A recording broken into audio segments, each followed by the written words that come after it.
नमस्कार, मैं आयुषी आप सभी दर्शकों का अन्नदाता कार्यक्रम में स्वागत करती हूँ। त्याग और तपस्या का दूसरा नाम है किसान। कृषि ही उसकी भक्ति है और कृषि ही उसकी शक्ति है। कृषि ही उसकी निद्रा है और कृषि ही उसका जागरण है। ऐसे ही भारतीय किसानों को खेतीबाड़ी से जुड़ी हुई बहुत सी नई लाभकारी जानकारियां देने के लिए हर रोज सुबह हम आपके साथ आते हैं। तो चलिए कार्यक्रम शुरू करने से पहले देखते हैं क्या है आज के अन्नदाता में। ब्लैक बंगाल बकरी के पालन से सालाना लाखों आमदनी कमा रहे किसान की कहानी। भिंडी की फसल में किए जाने वाली जरूरी कार्य।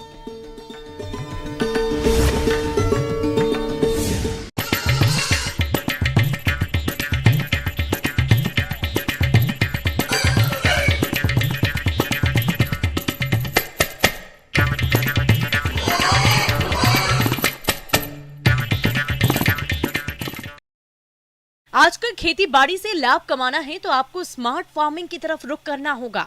आज हम आपको गांव मुजाहिदपुर जिला बांका के प्रगतिशील किसान संदीप कुमार से मिलवाने जा रहे हैं। ये किसान खेती बाड़ी के साथ ब्लैक बंगाल नस्ल की बकरियों का पालन करके सालाना लाखों की आमदनी कमा रहे। तो चलिए जानते हैं इनकी सफलता की कहानी।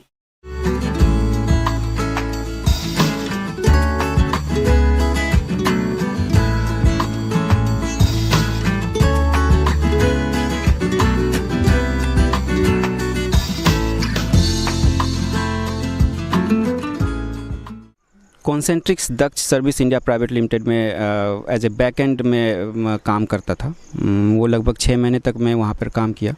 उसके बाद कुछ डेंगू वगैरह के प्रॉब्लम के कारण कुछ दिनों तक घर पे बैठा। उसके बाद मैंने ये गोट फार्मिंग करने का निश्चय किया और उसके बाद सही सलाह और ट्रेनिंग के बाद जो है वो लगभग 3.5 साल से मैं ये गोट फार्मिंग कर रहा हूँ। और इसके लिए मैंने प्रशिक्षण जो है वो KVK बांका से लिया है।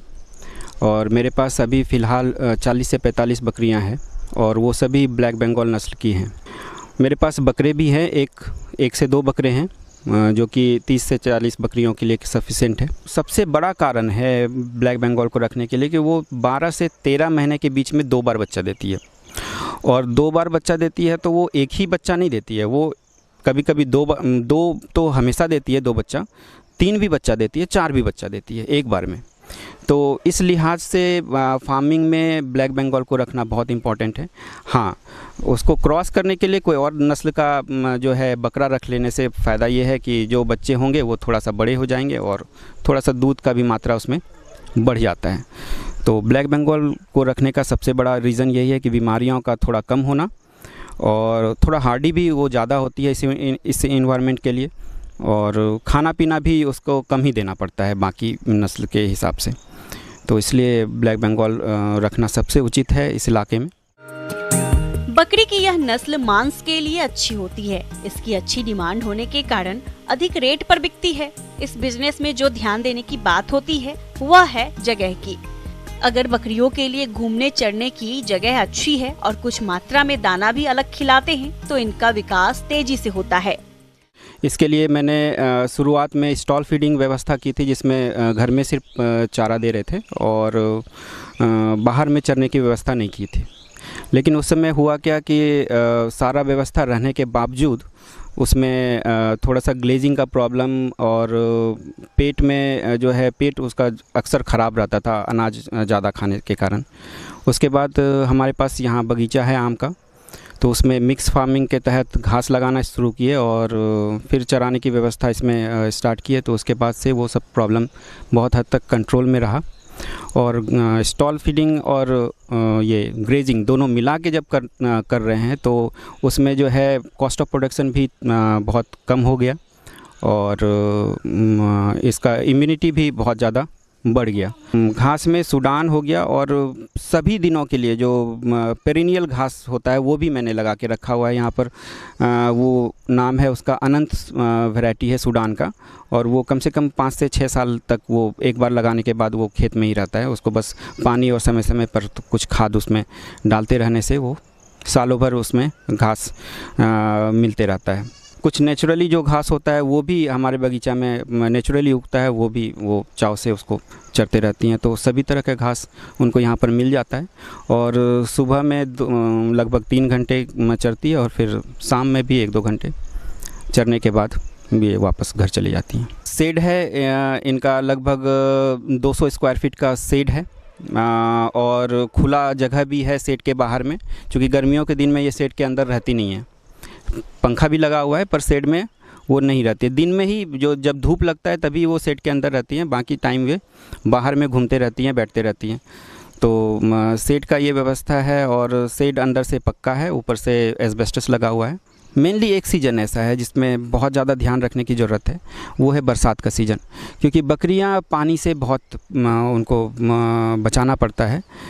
यहाँ पर जो है लोकल एरिया में पानी के टाइम में ही छेरा, मतलब बरसात के सीज़न के शुरू में छेरा बीमारी का आउटब्रेक होता है और उस समय जो है आपके फार्म के अंदर में ड्राइनेस होना बहुत ज़रूरी है। और ड्राइनेस करने के लिए 2 तरीका है, या तो मिट्टी का बेड हो और ऐसा मिट्टी डाले जिसमें जो पानी को एब्जॉर्ब कर सके। और ठंडे दिन में भी ये काम आता है, क्योंकि ठंडा यहाँ पर थोड़ा ज़्यादा पड़ता है बाकी इलाकों से। आसपास के इलाकों में ठंडा भी काफ़ी पड़ जाता है, तो ठंडों में भी जो है निमोनिया का शिकायत बहुत होता है, सर्दी खांसी ये पकड़ने लगता है और आँखों का भी थोड़ा बीमारी फैलता है उस टाइम में। तो वो ड्राई अगर बेड रहा तो ये सभी समस्याएं दूर हो जाती हैं। और गर्मियों का तो कोई प्रॉब्लम ही नहीं है, बकरी को गर्मी में कोई समस्या नहीं आती है। थोड़ा अगर फ़ैन अगर लगा हुआ है तो ठीक है, नहीं भी लगा हुआ है तब भी ठीक है। बकरी पालन में बीमारियों की समस्या गंभीर रहती है, जिसकी वजह से कई बार पूरी की पूरी बकरियां मर जाती है। जिसने अपनी बकरियों को बीमारियों से बचा लिया, समझिए वे इससे खूब मुनाफा कमा सकता है। इसलिए सही देखरेख के साथ बीमारियों से बचाव के लिए टीका जरूर लगवाएं। इसके साथ में जो बीमारियां हैं उनके लिए सबसे पहले जो है वैक्सीनेशन साल में 2 बार कम से कम कराना ज़रूरी है। एक PPR का जो वैक्सीनेशन है, जिसको यहाँ पर लोकल लैंग्वेज में छेरा बीमारी बोलते हैं, उसके लिए साल में 1 बार वैक्सीनेशन, और ET एंट्रोटॉक्सिमिया का जो है वैक्सीनेशन ज़रूरी होता है। ये 2 ज़रूरी है। उसके बाद एक और चीज़ है जो डिवॉर्मिंग है, वो डिवॉर्मिंग भी करना बहुत ज़रूरी है, क्योंकि घास खाती हैं तो इनमें जो है जोंक बहुत हो जाता है। तो डिवॉर्मिंग, उसके बाद लीवर टॉनिक या इम्यूनो बूस्टर जो KVK की तरफ से मिलता है हमें, और मिनरल ब्लॉक जो है वो लगा के रखते हैं ताकि मिनरल सप्लीमेंट जो है हमेशा मिलते रहे इनको। पानी का इंटेक बहुत बड़ी जो है वो प्रॉब्लम सब जगह रहती है, क्योंकि बकरियां कम पानी पीती है। तो पानी उनको जब ज़्यादा पिलाते हैं तो इनका जो यूरिन होता है वो साफ़ हो जाता है, जिसके कारण बहुत सारी बीमारियां जो यूरिन रिलेटेड इनमें होती है वो कम हो जाती है। बकरियों के पालन में नस्लों के चयन के आधार पर लाभ कम ज्यादा हो सकता है। आमतौर पर अगर आप 50 बकरी से इसकी शुरुआत करते हैं तो साल में कम से कम 2 लाख रुपए की शुद्ध आय ले सकते हैं। अगर बकरियों के दूध का बाजार अच्छा हो तो आपका लाभ और भी ज्यादा बढ़ सकता है। तो मेरे फार्म में लगभग 40-45 बकरियां हैं और ऑन एन एवरेज साल में लगभग 50 से 60 खस्सी का सेलिंग यहाँ से होता है, और वो ऑन एन एवरेज 10,000 के आसपास में बिकती है। तो ये लमसम बिक्री जो है 5 लाख के आसपास होता है, और लगभग आधा अगर खर्च मानते हैं उनमें सारा दवाई और खाना वगैरह का खर्च, और जो आदमी साथ में चलता है उनको चराने वगैरह में, वो सब मिला के भी देखते हैं तो लगभग 2.5 लाख का शुद्ध मुनाफा इसमें आ जाता है। तो यही मेरा मैसेज है कि युवा वर्ग भी जो है बकरी पालन करके अपना इतना कमाई कर सकते हैं कि उनको बाहर जाने की ज़रूरत नहीं पड़ेगी। ये थी कुछ उपयोगी जानकारियाँ। अब लेते हैं एक छोटा सा ब्रेक, जल्द लौटेंगे और जानेंगे कार्यक्रम में आगे क्या है महत्वपूर्ण जानकारियाँ। बने रहिए हमारे साथ।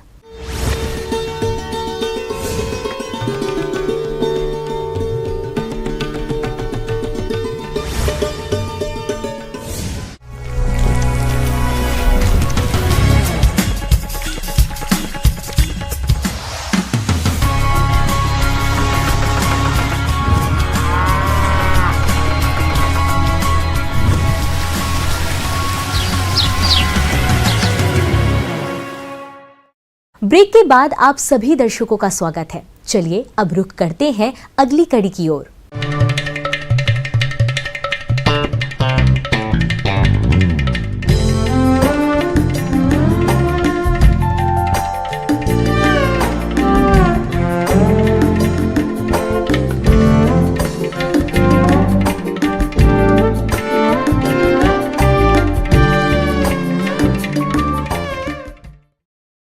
में प्रदेश के किसानों का रुझान औषधीय फसलों की खेती की ओर तेजी से बढ़ रहा है, क्योंकि इन फसलों से किसानों को अच्छी आमदनी मिल जाती है। अगर इन औषधीय फसलों की बात करें तो एलोवेरा, इसकी खेती करने का सही समय इस वक्त चल रहा है।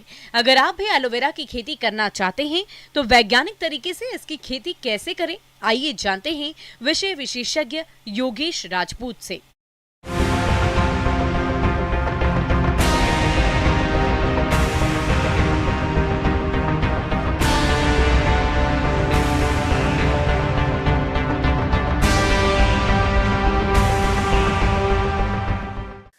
मैं बताना चाहूँगा आपको कि जो पड़ती भूमि, जिस भूमि में आप कोई भी फसल नहीं लगा सकते हैं, कृषि की कोई भी फसल, धान, अन्न, कोई भी फसल नहीं उगा सकते, ऐसी भूमि में आप एलोवेरा की खेती कर सकते हैं। और एलोवेरा की खेती करके नहीं आप बहुत अच्छी आमदनी उससे प्राप्त कर सकते हैं। तो किसान भाइयों, ये बहुत ही अच्छी फसल है जो बंजर ज़मीन में भी आपको लाभ दे रही है। तो मैं बताना चाहूँगा कि किसान भाई एलोवेरा की खेती कैसे करें। किसान भाइयों, ग्वारपाठा या एलोवेरा की व्यावसायिक खेती शुष्क क्षेत्रों से लेकर सिंचित मैदानी भागों में की जा सकती है। आज के समय में इसकी खेती देश के सभी भागों में की जा रही है। इसकी सबसे बड़ी खासियत यह है कि इसकी खेती बहुत ही कम पानी और अर्ध शुष्क क्षेत्रों में आसानी से कर सकते हैं। भारत में एलोवेरा की उन्नत किस्में जैसे IC 111271, IC 111280, IC 111269, IC 111273 और सीम शीतल L123 आदि किस्मों को लगाकर व्यावसायिक तौर पर आप उत्पादन ले सकते हैं। तो सर्वप्रथम किसान भाई एलोवेरा की खेती के लिए ज़मीन को बहुत अच्छे से तैयार करना है। खेत की जो पड़ती भूमि है उसकी गहरी जुताई करनी चाहिए। गहरी जुताई करेंगे उसके बाद में देखना है कि कहीं ऐसी जगह तो नहीं है जहाँ जल भराव की समस्या हो।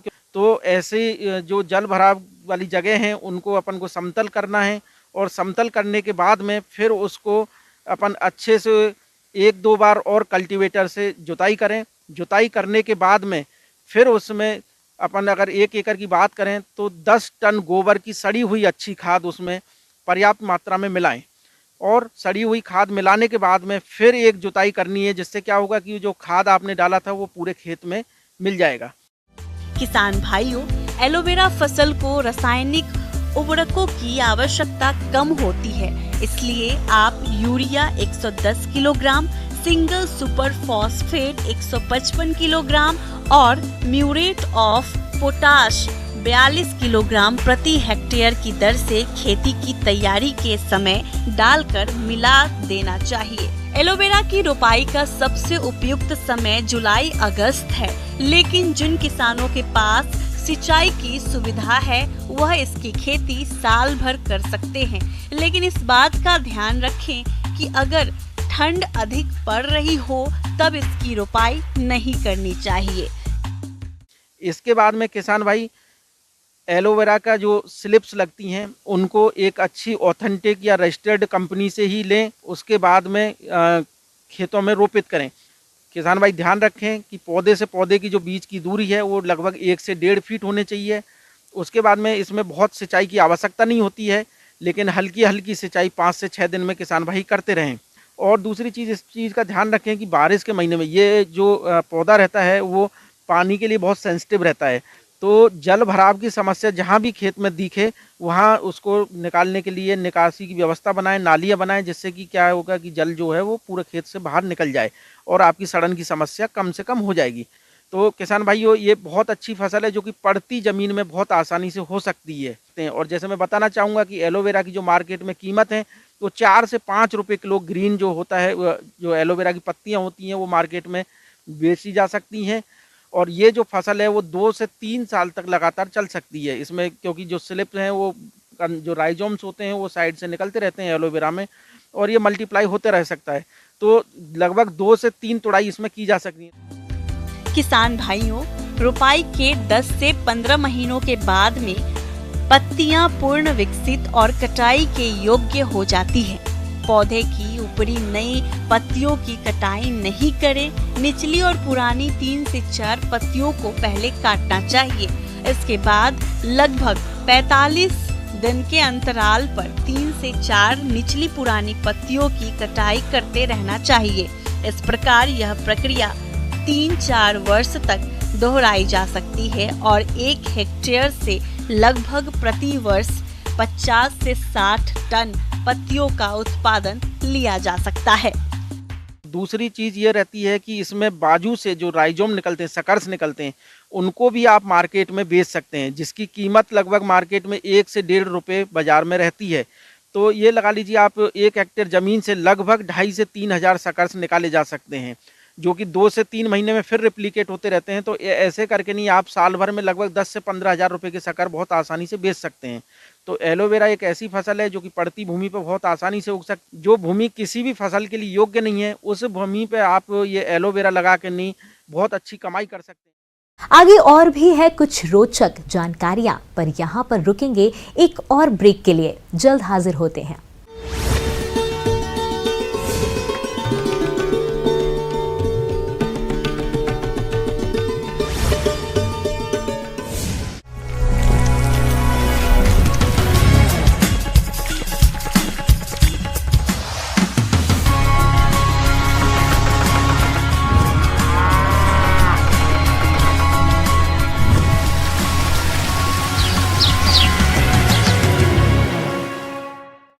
ब्रेक के बाद एक बार फिर से आप सभी दर्शकों का अन्नदाता कार्यक्रम में स्वागत है।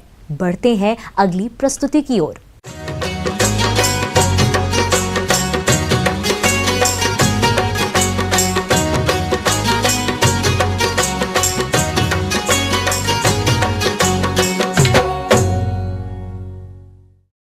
भिंडी की बाजार मांग को देखते हुए अब किसान लगभग साल भर इसकी खेती करने लगे हैं, लेकिन इस फसल से अधिक उत्पादन तभी मिलता है जब इसकी देखरेख और प्रबंधनों का सही तरीका पता हो, सही समय पर इसे किया जाता हो।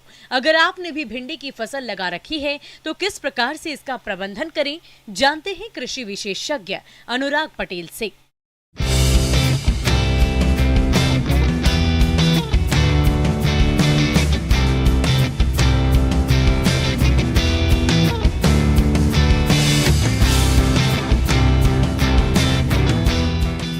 किसान भाइयों, भिंडी की फसल इस समय पुष्पन एवं फलन की अवस्था में है, तो इसमें सबसे ज़रूरी है इस समय खरपतवार प्रबंधन की।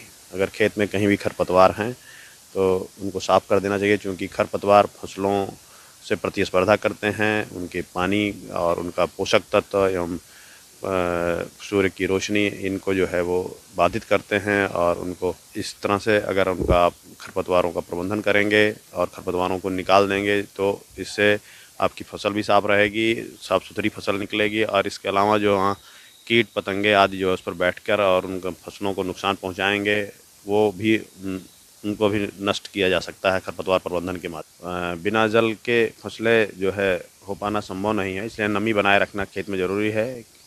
किस प्रकार की भूमि है, किस प्रकार की मिट्टी है, और इस पर निर्भर करता है कि हमें कितना पानी देना चाहिए। वैसे इसमें गर्मी का सीज़न चल रहा है, 2 से 3-4 दिन पर जो है एक सिंचाई दे देना बहुत आवश्यक है। अगर हम खेत में पर्याप्त नमी बनाए रखेंगे तो हमारा फसल का उत्पादन भी अच्छा होगा। लेकिन एक बात का ज़रूर ध्यान रखना चाहिए कि खेत में कहीं भी पानी का बढ़वार नहीं होना चाहिए। कहीं भी पानी अगर बढ़ता है, कहीं भी पानी भरता है तो उसको जल निकास की नाली बना करके और उसको उस तरह से पानी निकास भी की व्यवस्था करना चाहिए। हम घुलनशील पोषक तत्व के रूप में NPK 19-19-19 का अगर हम 1 से 1.5 किलोग्राम मात्रा 200 लीटर पानी में घोल बनाकर 15 से 20 दिन पे एक छिड़काव करते हैं तो निश्चित तौर पर हमें फसलों को पर्याप्त पोषक तत्व मिल जाएगा और हमारी फसलें अच्छा उत्पादन देती हैं। किसान भाइयों, भिंडी की फसल को कीट और रोग अधिक नुकसान पहुंचाते हैं, जिसकी वजह से फसल के उत्पादन में भारी कमी आ जाती है। इसलिए आप भिंडी की फसल को इनके प्रभाव से बचाने के लिए समय रहते नियंत्रण करें। इसके बाद किसान भाइयों हम बात करेंगे जो चौथी बात है मुख्य रूप से फसल सुरक्षा की। फसल सुरक्षा में सबसे बड़ी है बीमारी है जो है पीला मोज़ैक का। आप देखते होंगे कि भिंडी के जो सिराएं हैं, जो उसकी पत्तियों की नसें हैं वो पीली पड़ जाती हैं। इस बीमारी का वैसे तो कोई इलाज नहीं है। इसमें सबसे पहले किसान भाइयों को चाहिए कि ग्रसित पौधों को उखाड़ लें, उखाड़ करके उसको या तो जला दें या तो ज़मीन के अंदर गाड़ दें। इसके अलावा जो और दूसरे कीट हैं जैसे फली एवं तना वेधक, जो बहुत ही इसके लिए घातक है, ये फलियों को भेद देता है, इसके जो है फलियां नष्ट हो जाती, नुकसान हो जाता है। तो किसान भाइयों, इसमें जो है क्विनाल्फास या फिर क्लोरोपायरिफास का जो मिक्सचर आता है, इसका घोल बना करके 1 से 1.5 ml दवा प्रति लीटर पानी के हिसाब से घोल बनाकर छिड़काव कर देना चाहिए। जिससे किसान भाइयों, मेरे द्वारा ये बताई गई जो 4 बातें हैं, अगर इनको आप अमल में लाते हैं तो निश्चित तौर पर आपके भिंडी का फसल उत्पादन अच्छा होगा और आप अच्छा लाभ कमा सकेंगे।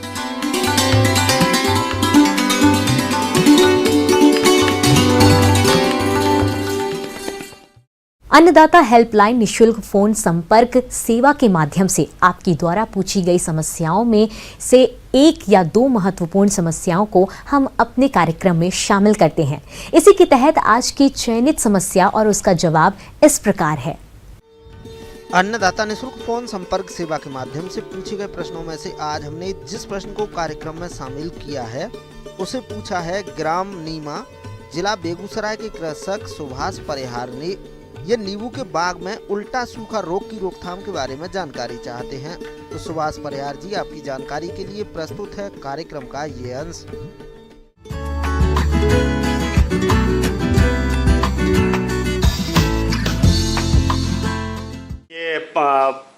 नींबू में जो है जो सबसे बड़ी समस्या है जो अक्सर देखने को मिलती है उसको डाई बैग बोलते हैं। डाई बैग इसको हिंदी में बोलते हैं शीर्ष मरण। इसमें जो है पौधे हमारे जो ऊपर से नीचे की तरफ मरना शुरू करते हैं। वैसे तो ये बीमारी जो है हमें आम में भी देखने को मिलती है, लीची में भी देखने को मिलती है, कटहल में, आंवले में, बहुत सारे वृक्षों में देखने को मिलती है। लेकिन ये क्लासिकल एग्जाम्पल इसका जो है वो नींबू है। नींबू में क्या है कि हमारे जो है पौधे जो है बहुत जल्दी जो है मरना शुरू कर देते हैं। तो इसमें क्या ऊपर से नीचे की तरफ सूखने की बीमारी है। नींबू वर्गीय फसलों में इस रोग के फैलने के कई कारण हो सकते हैं, जैसे रोग कारक कवक द्वारा कीटों का संक्रमण, पोषक तत्वों का असंतुलन, वातावरण में बदलाव, शस्य क्रियाओं से छेड़छाड़, अनियमित छटाई, निराई गुड़ाई गहरी करना, नमी का अभाव आदि। इस रोग में पौधे की शाखा ऊपर से नीचे की ओर सूखना शुरू हो जाती है। रोगग्रस्त पौधे में फूल व फलन कम प्राप्त होता है।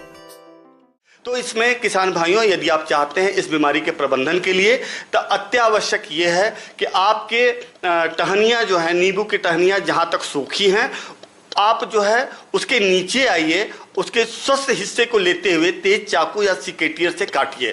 तेज चाकू और सिकेटियर से वहाँ तक काटिए जहाँ से कि हमारी जो है स्वस्थ टिश्यू जो है शुरू हो जा रही है। इसके बाद जो है इन जितनी जो है रोगग्रस्त टहनियाँ हैं, इनको आप खेत के बाहर ले जाइए। खेत के बाहर ले जा के जो है काट के और जला दीजिए। इसकी रोकथाम के लिए रोगग्रस्त शाखाओं को काट कर नष्ट कर देना चाहिए। कटे भागों पर बोर्डो मिश्रण का लेप करना चाहिए। जड़ों में गहराई से निराई ना करें। इसी के साथ साथ जो है डाई बैग के लिए आवश्यक है कि जो है नींबू के लिए जो संस्तुत जो है खाद एवं उर्वरकों की मात्रा है वो भी देते रहें। और दूसरा काम आपको ये करना है कि आप जो है अनिवार्यतः जो है जिस दिन कटाई करते हैं उसी दिन आपको जो है एक फफूंदनाशक आता है जिसका नाम है साफ। उस फफूंदनाशक की जो है 2.5 ग्राम 2 से 2.5 ग्राम मात्रा प्रति लीटर पानी में घोल के आप जो है छिड़काव करते हैं। छिड़काव करने के बाद जो है आपको एक छिड़काव और करना है। आप ब्लाइटैक्स 50 नामक जो फफूंदनाशक है उससे छिड़काव कर दीजिए, तो डाई बैग से जो है निश्चित तौर पे आपको जो है लाभ मिलेगा।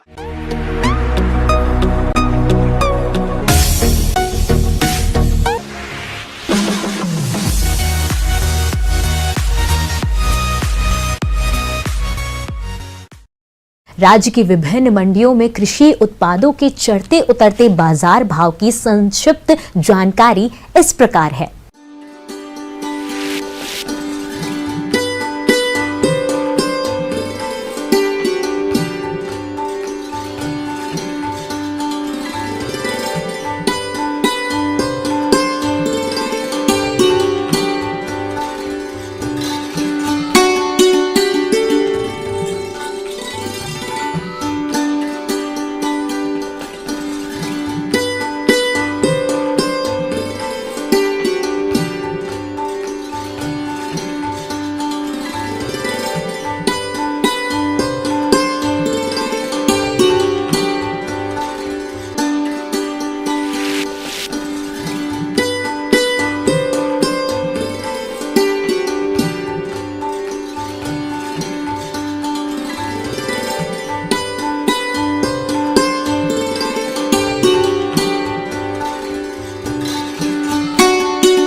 हम यह उम्मीद करते हैं कि आज का कार्यक्रम आप सभी दर्शकों के लिए उपयोगी रहा होगा। किसान भाइयों, अन्नदाता आपकी सेवा के लिए संकल्परत है और कृषि संबंधित समस्या एवं सुझावों के लिए आप हमें इस पते पर संपर्क कर सकते हैं। प्रोड्यूसर अन्नदाता, news 18, Bihar Jharkhand, Ramoji film city, Hyderabad 501512। साथ ही आप हमें ईमेल कर सकते हैं। हमारा ईमेल है p18annadatabihar@nw18.com। इसके अतिरिक्त आप हमें निशुल्क हेल्पलाइन नंबर 180088921163 पर सोमवार से शनिवार सुबह 10 से शाम 4 बजे के बीच संपर्क कर सकते हैं। फिलहाल अन्नदाता की पूरी टीम को इजाजत दीजिए। कल फिर इसी समय आपसे मुलाकात होगी कृषि संबंधित कुछ और महत्वपूर्ण जानकारियों के साथ। नमस्कार।